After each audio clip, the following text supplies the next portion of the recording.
Hi everyone, welcome back to another video. This video is watch me work and do my own nails. So after 4 weeks and 2 days, I'm finally getting around to doing my infills. So I've already done my non-dominant hand and I'm going to do my other hand on camera.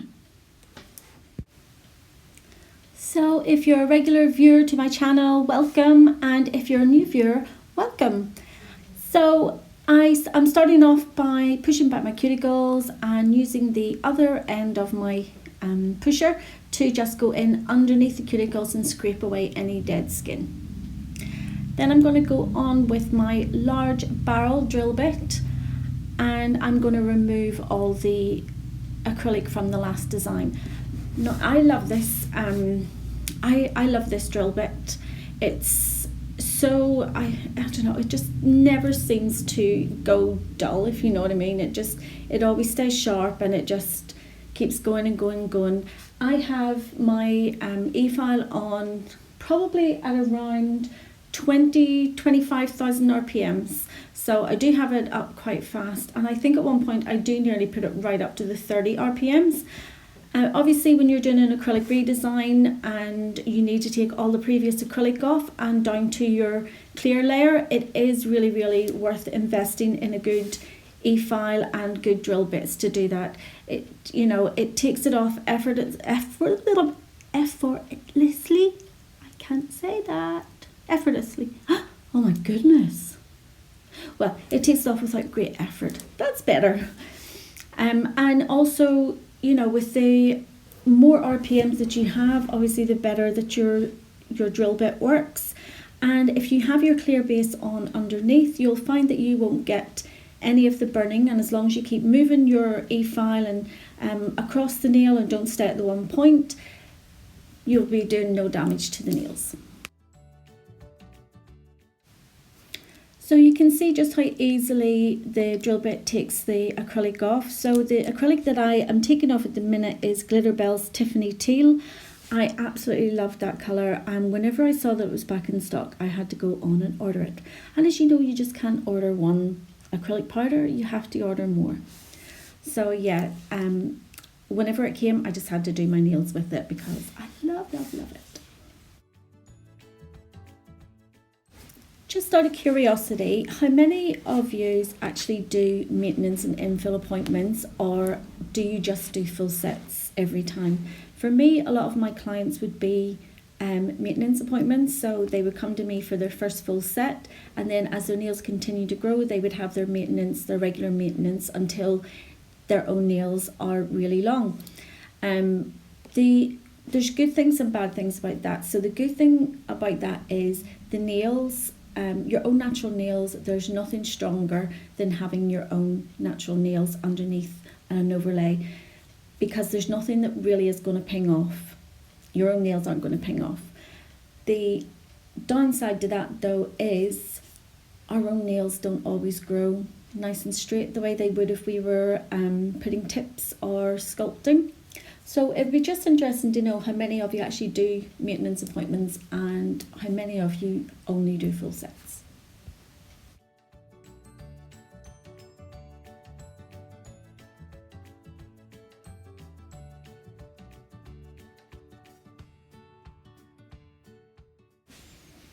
So I've already prepped my nails, I've laid down my clear base, and I'm now getting in with the pink opal.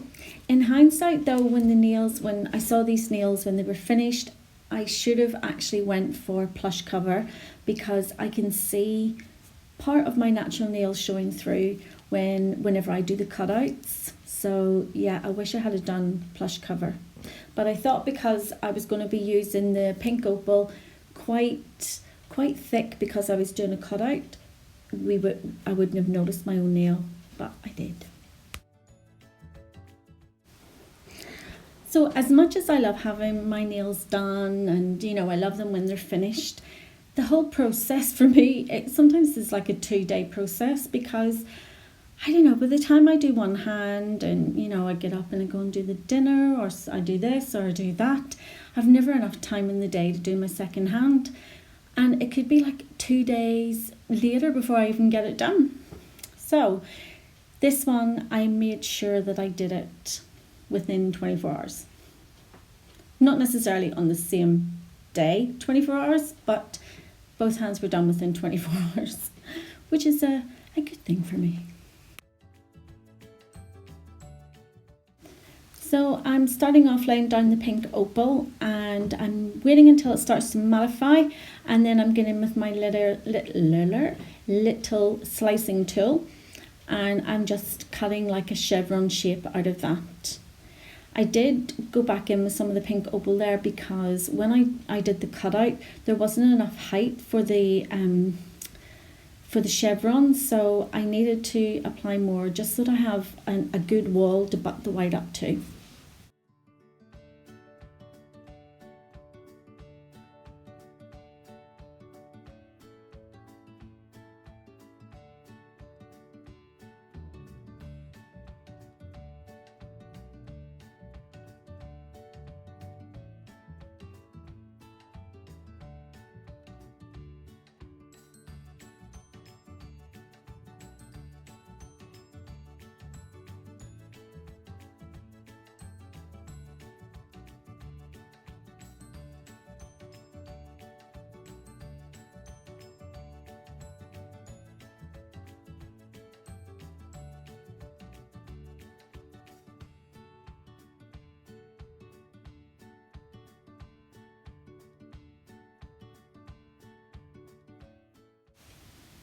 I'm going to lay the pink opal down on all the nails first that are having pink opal, and then I'll go in with the white at the end.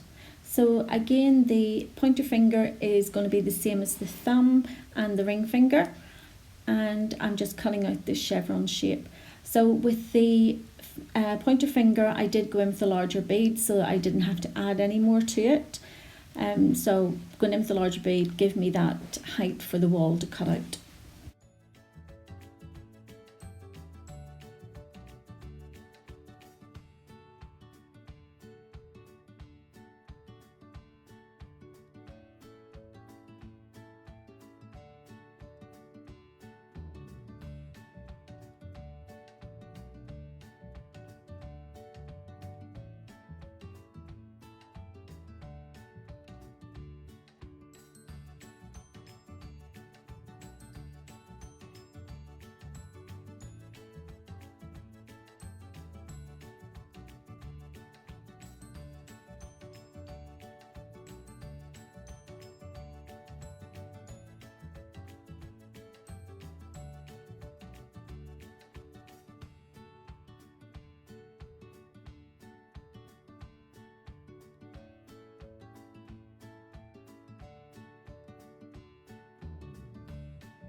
So the little finger is slightly different to the other ones. I'm putting pink opal down at the cuticle area and halfway down, and then I'll slice it in a straight line instead of the chevron, and I'll butt the white up to that.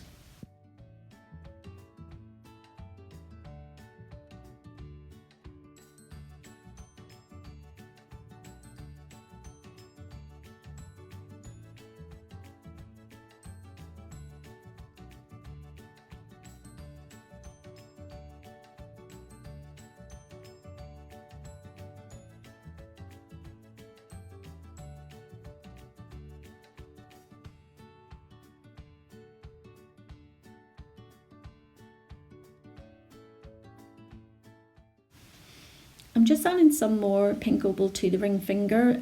It cured so quickly when I let it down the first time, and I wasn't able to cut out the chevron properly. So by going in and just adding a little bit more, I can recut the chevron shape out.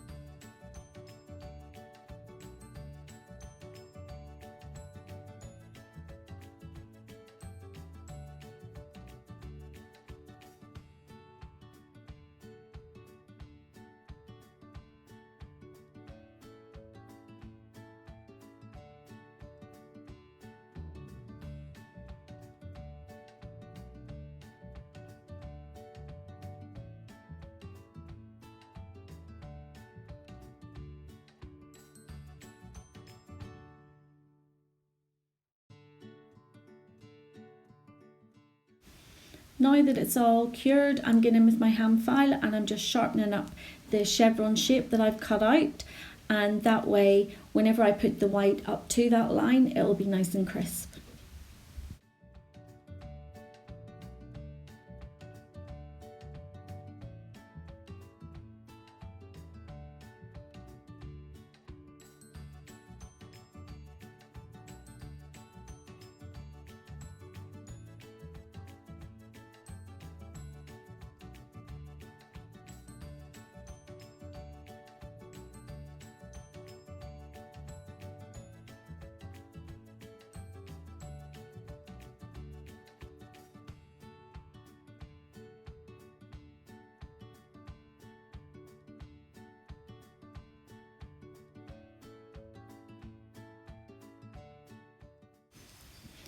Now I'm adding the white, and if any of you have watched my previous videos, you know that whenever I'm doing an extended nail bed or cutout, I just fire the product on. I just literally just put it on and leave it to where it sets, because I know I'm going to go in with my e-file and just smooth it all out. So it really looks like a mess, but once it's all cured and I go in with that file, it's just going to look perfect. Well, maybe not perfect, but it'll look much better than what it does.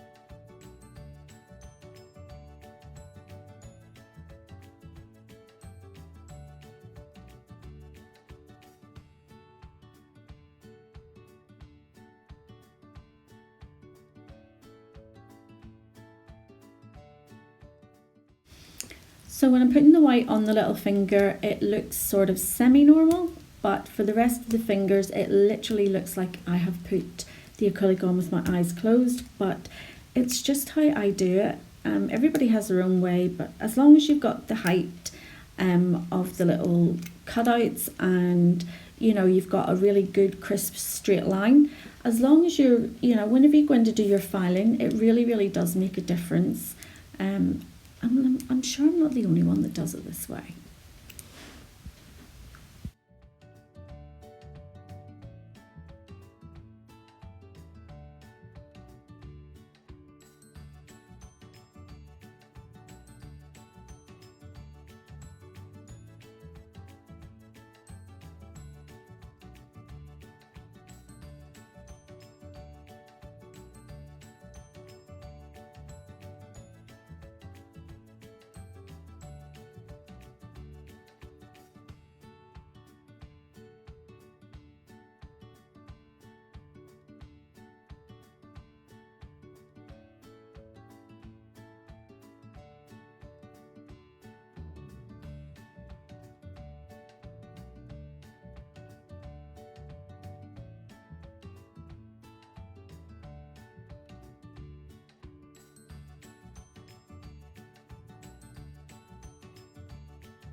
The middle finger is just going to be all Snowdrops White, and I'm going to go in with some foil, like flowery foil, and that will be the design on that nail.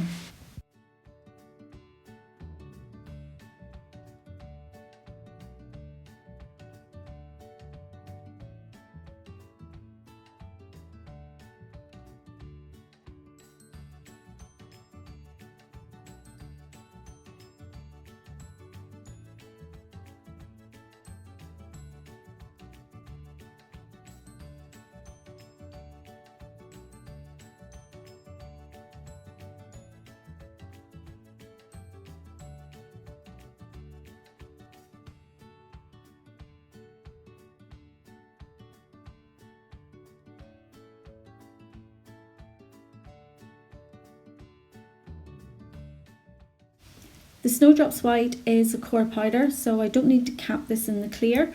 You can see me getting in and I'm building up my apex and just making sure that the nail is going to be strong and it's not going to break.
Onto the pointer finger, and sorry I keep going out of shot, but even I had to look at this finger and go, oh my goodness, what way have I put that acrylic on?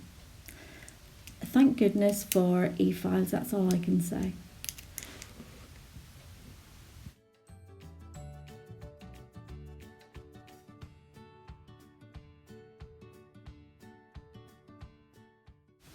Sorry, I forgot to hit record again when I realised that I hadn't my drill bit in properly, but you can see just what the e-file does. It has taken all that wonky white that I've put on and has made it all nice and crisp and smooth, and I'm now going in with my buffer just to finish it off.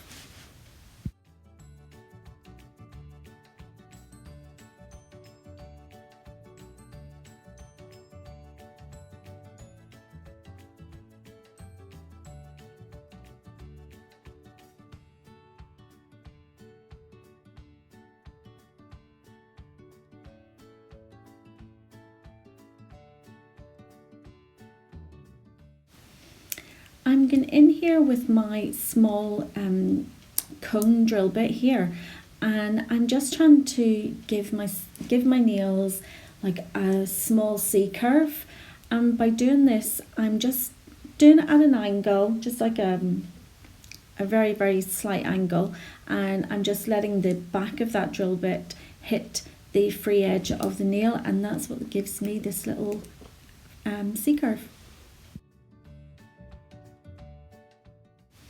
It's not a super big C curve, but it just gives the nails, I just think it looks so much nicer when there's even a slight C curve.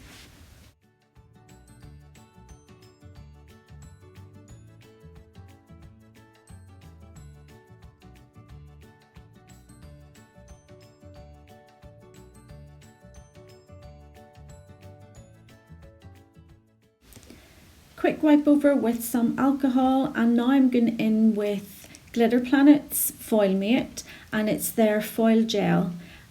So I'm putting that on the little finger and the middle finger, and I'm going to cure it for 30 seconds in my LED lamp.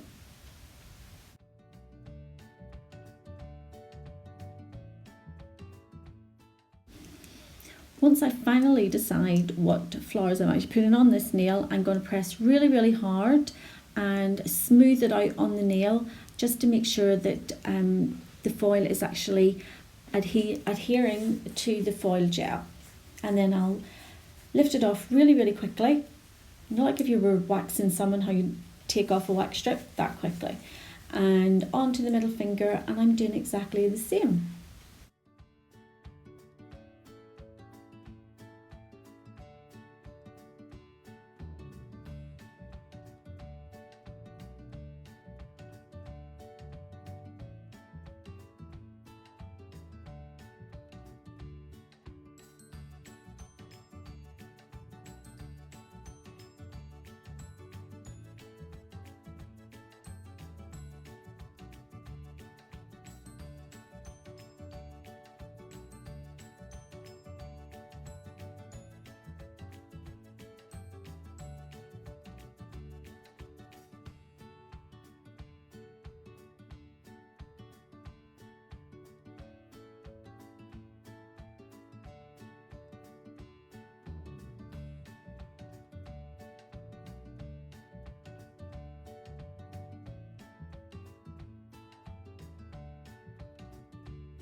I always get excited when I come to do top coat time, but when you're doing a French or, you know, just like a normal block colour, you don't get the same coming to life as you do whenever you're doing it with glitter.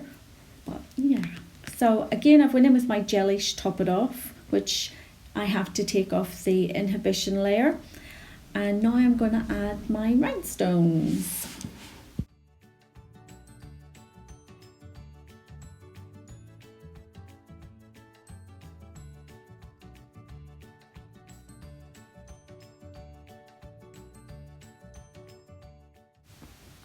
Forgot about adding the striping tape. This was just a little like sellotape dispenser that I got, I think it was in B&M, and I've just put all my little striping tapes on it, and I find that it's much easier to work with, especially if you're doing it on yourself. It's so much easier.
And finishing off with some cuticle oil, and just to replenish some of the oils that I've taken out when I was doing my nails.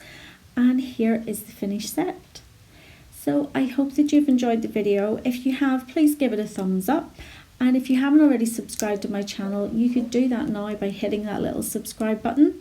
And if you hit the notification bell, you won't miss any more of my videos. And I will see you all in the next one. Take care. See you soon. Bye.